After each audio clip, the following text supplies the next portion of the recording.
Hello friends, welcome to our channel. और आज हमारे साथ हैं हॉस्टेजेस 2 के डायरेक्टर और राजनीति जैसी फिल्मों में सिनेमेटोग्राफी कर चुके Sachin Mamta Krishna. So welcome to our channel sir. Thank you. Okay, अभी सर हॉस्टेजेस 2 आई जिसको आपने डायरेक्ट किया। हमने देखा कि हॉस्टेजेस 2 में कुछ कास्ट अलग हैं हॉस्टेजेस 1 से। तो ऐसा क्यों हुआ कि आपने सेम कास्ट नहीं चूज करके चेंजेस किए कास्ट में थोड़े से? कास्ट तो मतलब फिल्म कास्ट तो है ही, बरकरार है, वो पहले सीजन से चली आ रही है। जो उनका जो यस, ट्रैक है और जो उनकी स्टोरी है वो तो मेन स्टोरी तो वही है अभी भी सीजन 2 में। यस, मगर स्टोरी जो जो जो प्लॉट पॉइंट जो प्लॉट है और जो स्टोरी के ट्विस्ट एंड टर्न्स हैं, उसमें लाजमी होता है कि नए लोग भी आएंगे और नई कास्ट भी आएगी और स्टोरी कहीं और भी जाएगी।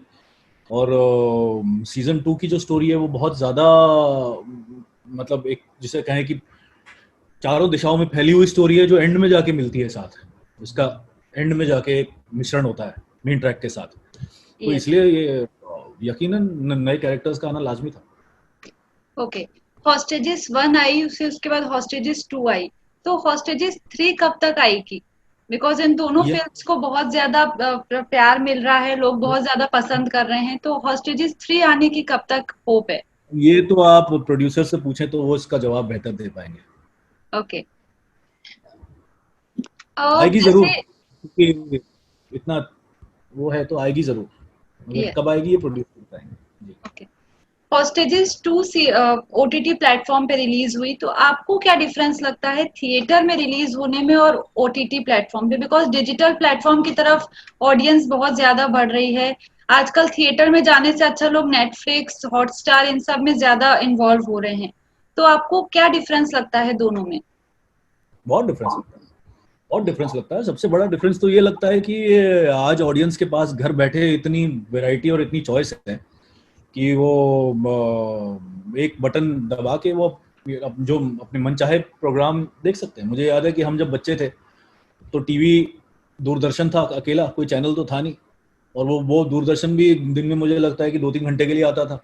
यस, और उन 2-3 घंटों में भी देखने लायक, जो हम बच्चों के देखने लायक प्रोग्राम थे, वो सिर्फ 5 या 10 मिनट के होते थे। तो यस, आज का जमाना तो बिल्कुल ऐसा इतना कमाल का जमाना है कि आपके पास पूरी दुनिया की फिल्में, पूरे दुनिया के बेस्ट वेब सीरीज, ये वो एक बटन दबाते ही आपके हाथ में, उंगलियों पे। तो हालांकि ये फैक्ट है कि कुछ भी हो जाए, जब एक जमाने में वीएचएस कैसेट आए थे तो लोगों ने कहा कि थिएटर यस, बंद हो जाएंगे अब। फिर वो डीवीडी आई तो लोगों ने कहा अब तो बिल्कुल ही बंद हो जाएंगे थिएटर। फिर जब ये टीवी का दौर चालू हुआ, डेली सोप वगैरह का, तो लोगों ने कहा अब तो थिएटर गए काम से। यस, मगर थिएटर तब भी थे, थिएटर अब भी हैं। अब लोग कह रहे हैं वेब सीरीज आ गए तो थिएटर बंद हो जाएंगे। यस, थिएटर एक ऐसी चीज है जो मुझे नहीं लगता कि कभी बंद होने वाला है।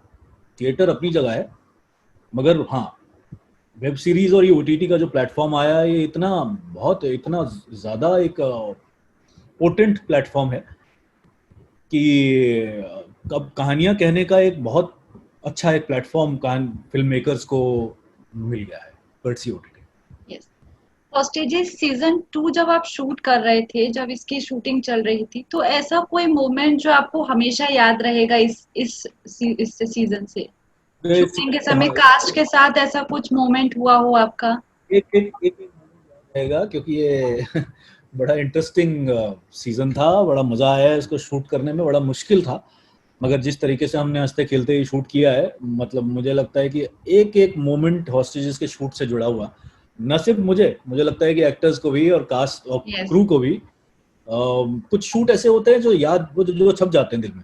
यस, तो ये this was definitely one of those shoots. और एक मोमेंट में ऐसा कोई आइसोलेट नहीं कर सकता, क्योंकि इतना इतना रोलर कोस्टर शूटिंग था। जैसी कहानी है स्क्रीन पे, रोलर कोस्टर और रिलेंटलेस और थ्रिलिंग, उतनी थ्रिलिंग इसकी शूटिंग भी थी। ओके। हर रोज कुछ ना कुछ मोमेंट्स होते थे जो बड़े मजेदार होते ठीक है, आपने क्राइम थ्रिलर पे भी काम किया है, आपने पॉलिटिकल थ्रिलर पे भी काम किया है। तो ऐसा कोई जॉनर जो आपने अभी तक ना किया और आप करना चाहते हो आगे?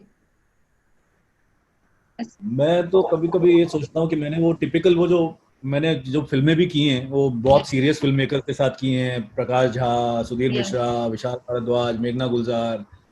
और मैंने जो ये अब ओटीटी पे भी जो मैंने किया है, वो भी मतलब काफी थ्रिलिंग और काफी काफी ग्रिम और काफी उस तरीके का एक ये कहानियां हैं जो बहुत डार्क और ग्रिटी कहानियां हैं, कर पता नहीं मेरा तो कभी कभी मन करता है मैं एक टिपिकल बॉलीवुड फिल्म करूं सॉन्ग डांस वाली। ओके। हाँ, जो मैंने आज तक की नहीं है, but I love what I am doing. मुझे बहुत अच्छा अपनी जर्नी मुझे बहुत प्यारी रही है, और जिस तरीके का मैं काम करना चाहता था हमेशा वही किया है मैंने आज तक, बाय गॉड्स ग्रेस। बट हाँ, कभी कभी लगता है कि ये जो ये धर्मा और वाईआरएफ की फिल्में हैं जिसमें लोग नाचते हैं गाते हैं बड़े अच्छे अच्छे कॉस्ट्यूम पहन के, ये भी करने का एक अलग ही मजा होता होगा, I am sure. Okay sir, आपने राजनीति जैसी पॉलिटिकल थ्रिलर फिल्म की जिसमें आपने सिनेमेटोग्राफी की, तो उसमें रणवीर कपूर और कैटरीना कैफ के संग केमिस्ट्री कैसी थी आपकी? मेरी केमिस्ट्री तो डायरेक्टर ऑफ फोटोग्राफी और एक्टर्स वाली थी, मतलब उस टाइम उन दोनों के साथ काम करना कैसा एक्सपीरियंस था, रणवीर और कैटरीना? बहुत बहुत अच्छा एक्सपीरियंस था। दोनों बहुत मंजे हुए कलाकार तो हैं ही, बहुत डिसेंट लोग भी हैं, extremely decent and well educated people, बहुत कल्चर्ड, बहुत डिग्निफाइड लोग हैं। तो इन लोगों के साथ तो बहुत अच्छी, मतलब बहुत अच्छे लोग हैं सारे। यहाँ राजनीति में एक डायलॉग था जो बहुत ज्यादा फेमस हुआ था कि राजनीति में मुर्दे कभी गाड़े नहीं जाते, उन्हें जिंदा रखा जाता है ताकि टाइम आने पर वो बोलें।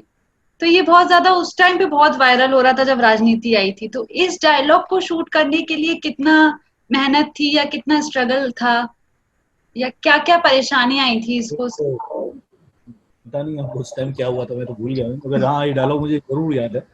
और ये बहुत राजनीति तो खैर फिल्म ही ऐसी थी जो बहुत यस, लोगों ने पसंद की और कल्ट फिल्म बन गई थी वो तो। यस। प्रकाश भी हैं तो उनके उनके करिश्मे हैं तो, मगर ऐसा कुछ मुझे इतना याद नहीं कि उस डायलॉग कैसे हमने शूट किया था, क्या किया था, बहुत पहले की बात है। ओके सर, अब आने वाले टाइम में आपके क्या प्रोजेक्ट्स हैं या आप किस फिल्म में डायरेक्शन करने जा रहे हैं?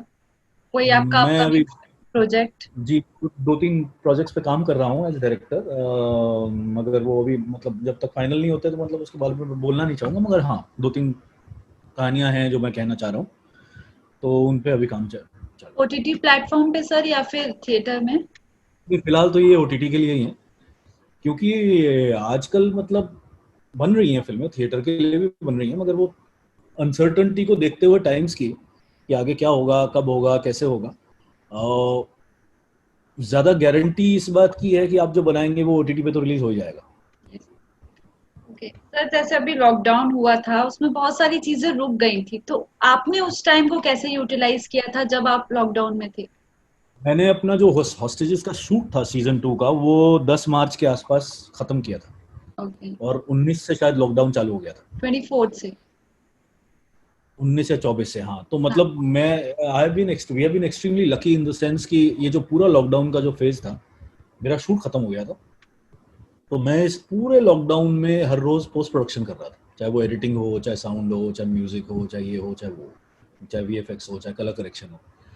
तो मेरे लिए तो ये लॉकडाउन ऐसे निकला है जैसे मतलब मेरे लिए तो one of the busiest parts of my life रहा है ये लॉकडाउन, क्योंकि सारा जो हॉस्टेजेस का पोस्ट प्रोडक्शन है वो मैंने इस लॉकडाउन में ही किया है।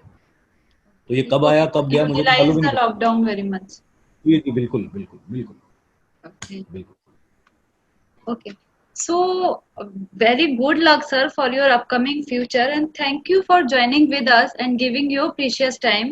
I hope we met again on your next project. Sure, thank you. Thank you sir, thank you. thank you so much.